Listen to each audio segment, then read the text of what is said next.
These are Jesus' words to Louisa. My daughter, among the many titles the cross has, it has the title of Feast Day. Because when one receives a gift, what happens? One makes feast, rejoices, and is more content. Now, since the cross is the most precious, the noblest gift, and is given by the greatest and most unique person that exists, it is more pleasing and brings more feast, more gladness than all other gifts. If you ever run across a person with the gift of the divine will, who is celebrating a suffering, there is a good chance you have met someone who understands suffering and is well on the way to being at home in the divine will.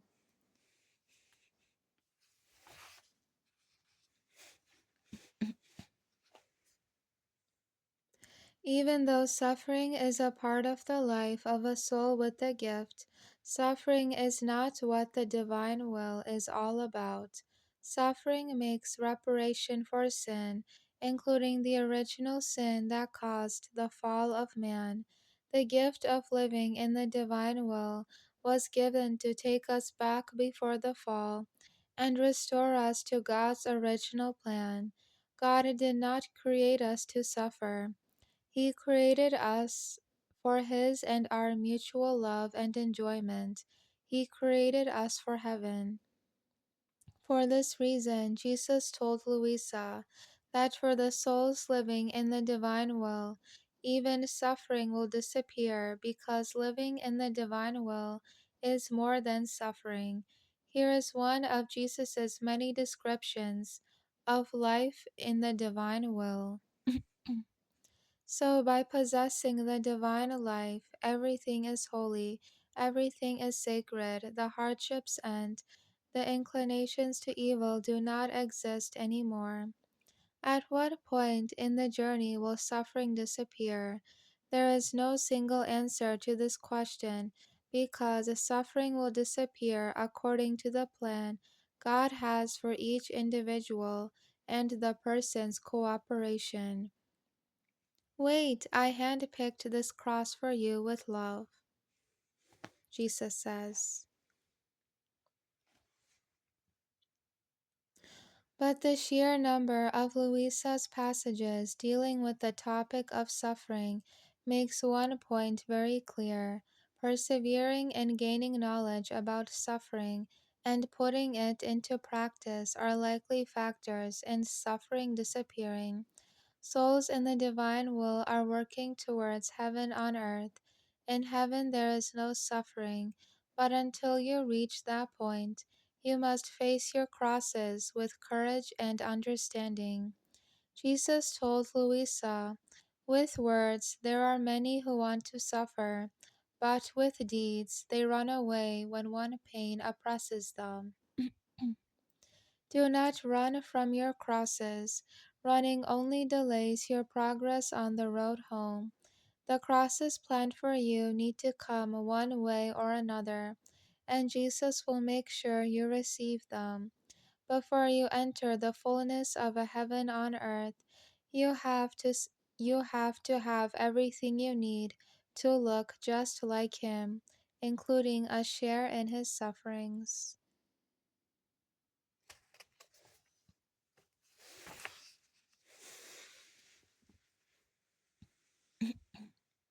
Along with the value of suffering, there is another difficult truth which must be embraced in order to move deeper into the divine will, the understanding that we are nothing. In order to fully grasp and accept this truth, you must go from seeing yourself as a person to realizing your nothingness. This is not going to happen overnight. It will take time and maybe some intermediate steps for you to get there. Forgetting self is definitely an important intermediate step. To forget about herself, Jesus told Louisa to go about the day as if it was his day and not hers. Up until now, we have been taught by the Church to hold Jesus' hand throughout the day because he is always with us. But Jesus is taking us beyond this with his words to Louisa. He wants us to actually let go of his hand and disappear inside him while he moves in our movement, speaks in our voice, and all the other things. Our day is now his day with us, just keeping him company. With forgetting of self, you have not arrived at nothingness, but you are a step closer. The next step is a tough one, too, recognizing that God is everything. Look around you. Everything you see is God. Hundreds of passages in Louisa's volumes discuss the truth that all creation, including man, is part of God's humanity in the second person of the Trinity. Read and reread these passages. When you are finally able to say, God is everything, and believe it with all your heart, you will be that much closer to nothingness and to the divine will reigning in you. Another step towards nothingness is abandonment. You must go throughout the process of giving God everything. Those things you thought were yours all these years were His right along. Give up any claim to them. Everything is God's because He is everything. The good side of abandonment is that things which may have been weighing you down are not yours either. Bills, worries, responsibilities, illnesses, and imperfections all belong to God.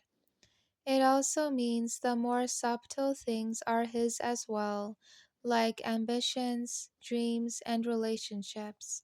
Everything is His, the good, the bad, and the ugly. You must abandon to Him everything which represents your life. It may take some time, but accomplishing this will bring you to the brink of nothingness, to its very door. When you actually walk through this door, it could be one of the most enjoyable moments of your life. It may be the first time you really feel like you are living the opening words of the invocation. We are nothing, God is everything.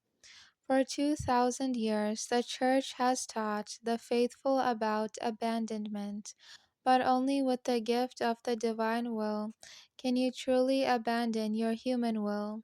Without the gift, the most the saints could accomplish was to conform their wills to the divine, a spiritual marriage. With the gift, you can give your will to God and disappear in the all who is God.